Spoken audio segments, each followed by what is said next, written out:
Well, I reject the notion that there's no defense threat and that there's no evidence of anything from elsewhere, because behind the scenes, people in the defense intelligence community, Royal Air Force intelligence, naval intelligence, I would assume British Army intelligence, and I hope MI6, have adequate proof that some of these craft are very real and are from elsewhere.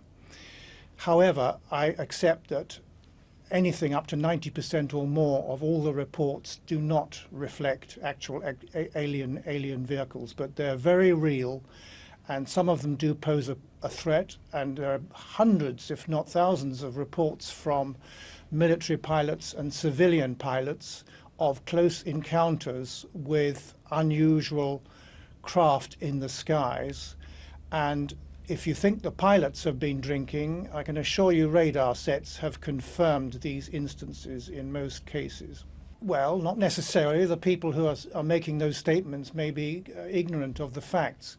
But let me go back to someone I knew quite well, Air Marshal Sir Peter Horsley, former Deputy Chief of Strike Command, who told me that he was working in the Ministry of Defense in the early 1950s, and the Americans were in charge of the UFO situation. And at one point, Sir Peter asked an American general what was going on, and the American general said, "I'm sorry, Sir Peter."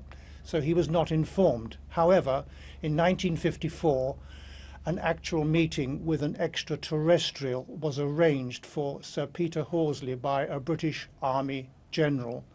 And it was a 2-hour meeting in Chelsea, I gather. There was one witness, and Sir Peter told me that it was a very disconcerting experience, because this alien being, who was immaculately suited up, looked perfectly human, was able to read Sir Peter's mind, and he knew all Britain's top secret nuclear secrets.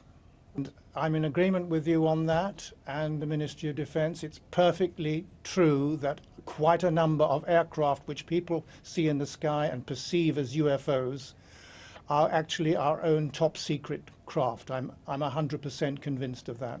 I have this from American authorities, that it is a very sensitive situation. Some alien vehicles pose a threat to this planet, and there's no way any government's going to come out with that. There have been some exceptions in Brazil and Chile.